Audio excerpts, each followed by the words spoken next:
بخاری شریف کی حدیث مبارکہ سے اپنی گفتگو کا میں آغاز کرتا ہوں۔ کل قیامت والے دن رسول کریم صلی اللہ علیہ وسلم نے فرمایا کہ کل قیامت والے دن 7 لوگ اللہ کے عرش کے سائے کے نیچے ہوں گے۔ کتنے لوگ؟ 7 لوگ۔ حضور نبی کریم صلی اللہ علیہ وسلم نے ارشاد فرمایا کہ 7 لوگ کل قیامت والے دن اللہ کے عرش کے سائے کے نیچے ہوں گے، اور اس سائے کی کتنی اہمیت ہوگی کہ جب کل اللہ کے عرش کے سائے کے سوا کوئی سایہ نہیں ہوگا، کوئی سایہ نہیں ہوگا۔ جو اللہ کا عرش ہے اس کے سوا اور کوئی سایہ نہیں ہوگا۔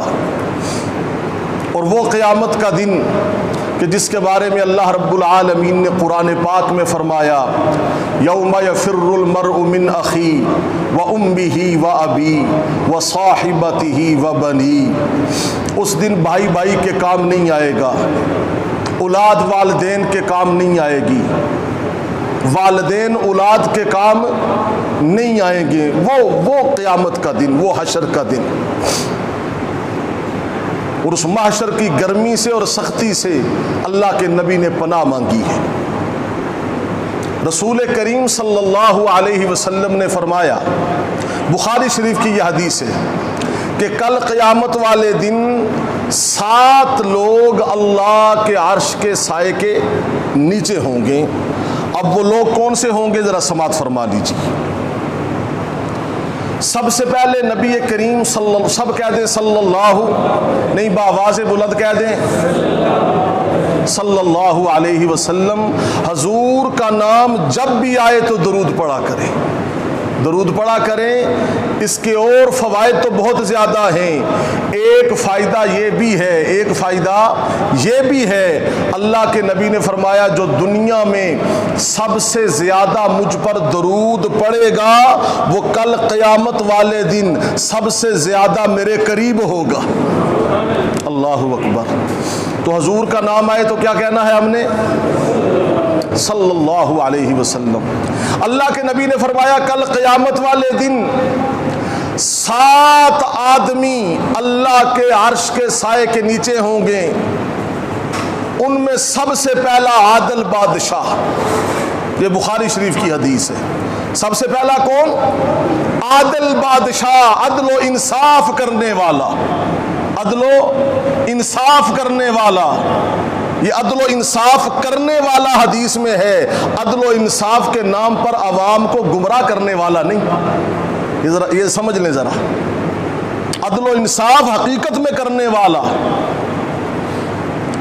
اور عدل و انصاف ایسا ہو کہ وہ اللہ کی توحید کے ساتھ بھی عدل و انصاف کرے، وہ حضور کی ختم نبوت کے ساتھ بھی کیا کرے؟ عدل و انصاف کرے، وہ حضور کے دین کے ساتھ بھی عدل و انصاف کرے۔ اللہ کی توحید کے ساتھ عدل و انصاف یہ ہے کہ اسلام آباد میں اسلام آباد ہونا چاہیے، مندر نہیں بننے چاہیے۔ عدل و انصاف یہ ہے۔ اللہ اکبر۔